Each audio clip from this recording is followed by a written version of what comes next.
Everyone, I hope you're all doing well. So I'm here with the third update for my palette of the month, and in this video I'll be talking about the eyeshadow palette that I used in March, and I'll be introducing the palette that I'm going to be using for April.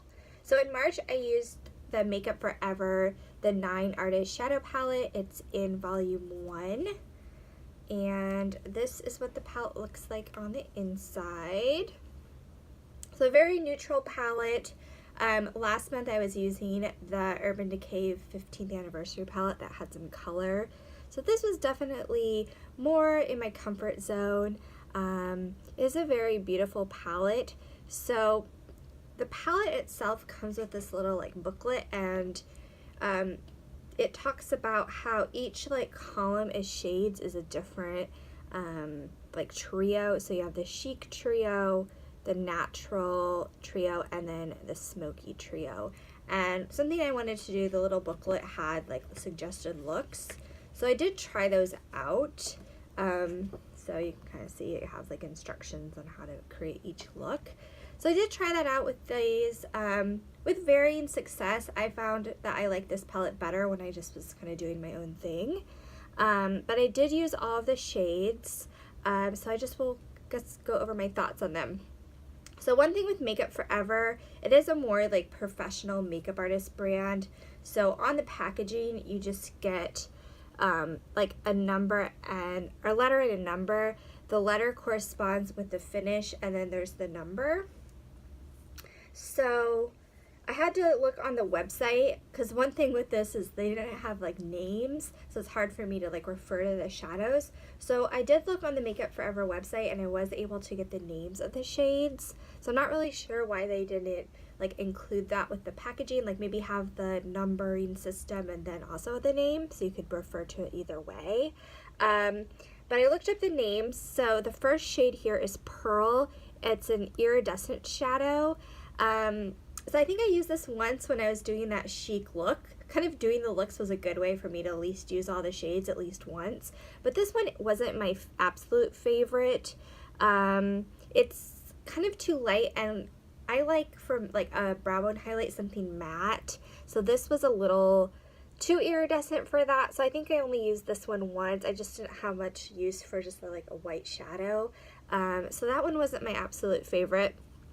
Then there's this shade in this little chic trio. This is in the shade Taupe Gray, and it's a satin finish. There's no mattes in this palette, so the satins are kind of closest to a matte formula. But this one is really pretty. I like taupey shades. I felt like this one worked the best for, of any of the shades, it worked the best for a creased color. I could wear this one all over the lid as well. I did use this one quite a few times. This is really, really pretty. I tend to like taupey shades, so this one was kind of perfect, and I thought it paired well with some of the other shades. So that one I used, and then the one at the bottom, which you can't really see because there's black packaging, but this is the black shade in the palette. This is Onyx, and it is also a satin. And I just don't tend to use black shades. I think I used this shade once when I did the chic look, and it was just to do a shadow eyeliner. So that's the first set of shades, and from that trio, really the only one that I liked is this Taupe Gray shade. Next is the trio of the natural shades, how they describe it. So the first shade in this column is called Pink Ivory. I was kind of surprised in the name of this one because I don't really get much pink from it, but that's the name of the shade. This is also an iridescent shade. I like this one more than the Pearl shade, but for this one it was it's more of, I viewed it more of a champagne-y color, something I'd put all over my lid. But for me, the light shades especially didn't last that long. I think the formula of this, it describes itself in the little booklet, it's described as being a gel cream formula, and I know these shades have a lot of dimethicone, have silicones in them, so I think with my oily eyelids, oily skin, that this formula just didn't work that well for me. Now, some of the shades I could make work, but some didn't last as well. And I don't know if it was the combination of my eyeshadow primer. I used the NARS Smudge Proof eyeshadow base, which usually works for me, but I don't know if the combination of that with this or the cream eyeshadows that I was trying to wear in combination with this, I don't know exactly, but it just wasn't lasting that long. So the light shades in particular, I just wasn't a huge fan of. So that's Pink Ivory. As I said, it's iridescent shade. Then next in the natural, like, trio of shades is this middle shade. This one is Taupe Platinum. And I would say of all the shades in this palette, this is definitely my favorite. So even though I had some troubles with this palette with the shades lasting, there are still some beautiful shades in this palette, and this was one of my favorite ones. So this one is a diamond shade, so the diamond shades have a little bit of glitter, but that was one of my favorites, so I did wear that one quite a bit. It was a great sort of all over the lid shade. It was one of my go-to shades, like for getting ready for work in the morning. If I wanted to do just a quick eye look, I would often gravitate towards this shade. I did like this one because it's a little bit more medium toned, and I felt like it lasted better than some of the lighter shades, so I did really like that one. And then one of my other favorites from this palette is also from the Natro trio, and that's this one at the bottom. This one is Pink Granite, and it's also an iridescent shade. And this one is really, really gorgeous. This one is very gorgeous all over the lid, and I thought it paired very well with this taupe gray shade. So if I had taupe gray in the crease and then this all over the lid, I thought that was a really pretty pairing. So I really enjoyed that shade.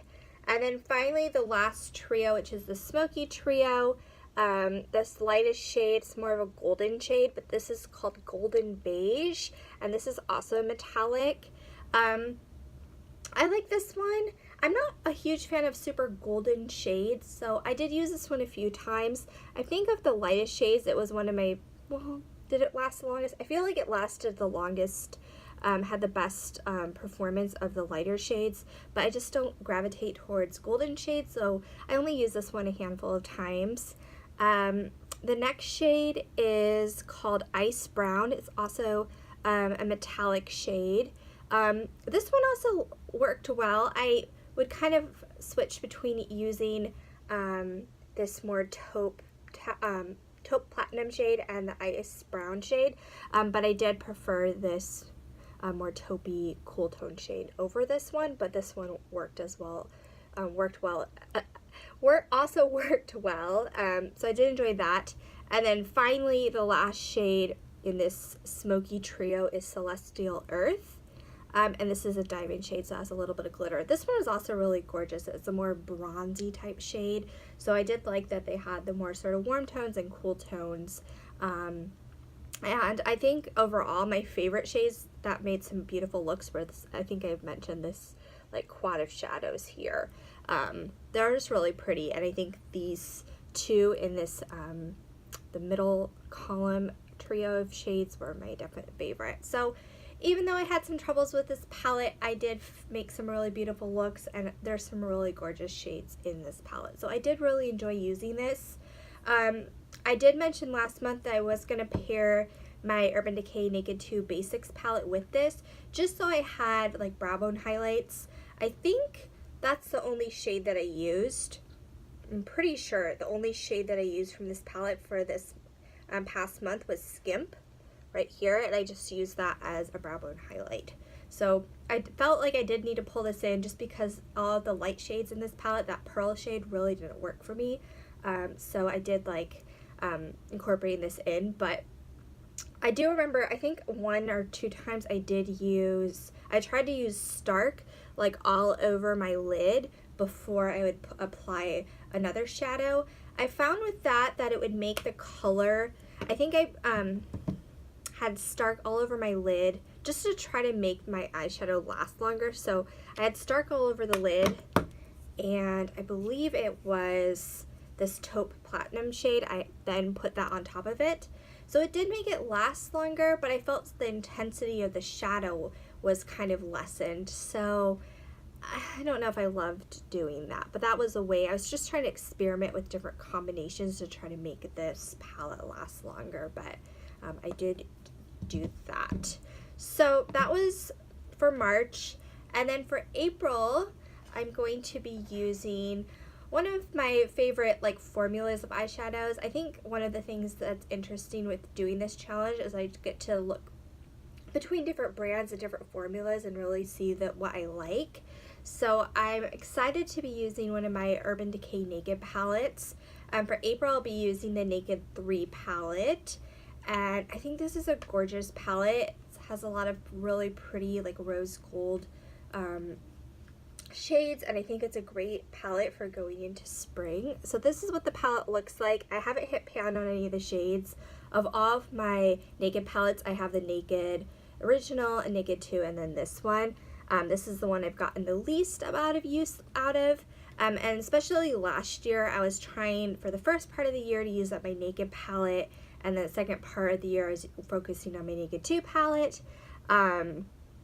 And this palette, I think I only used a handful of times last year, but every time I used it, I was really happy with the looks I created.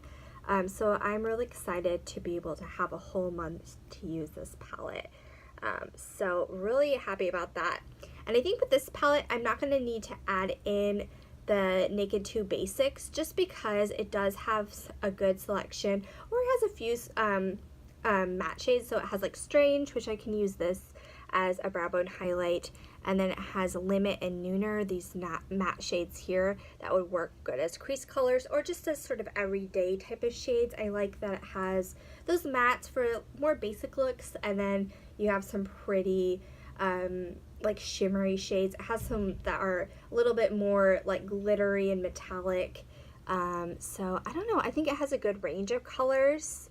And yeah, I'm really excited to use this palette and just play around with it and use all of the shades and kind of rediscover this one. So anyway, that is my update for my palette of the month. I'll be back next month where I talk about this palette and my experience with it, and then I'll share the palette that I'll be using for May. So I hope you guys enjoyed the video, and I'll talk to you guys soon. Bye.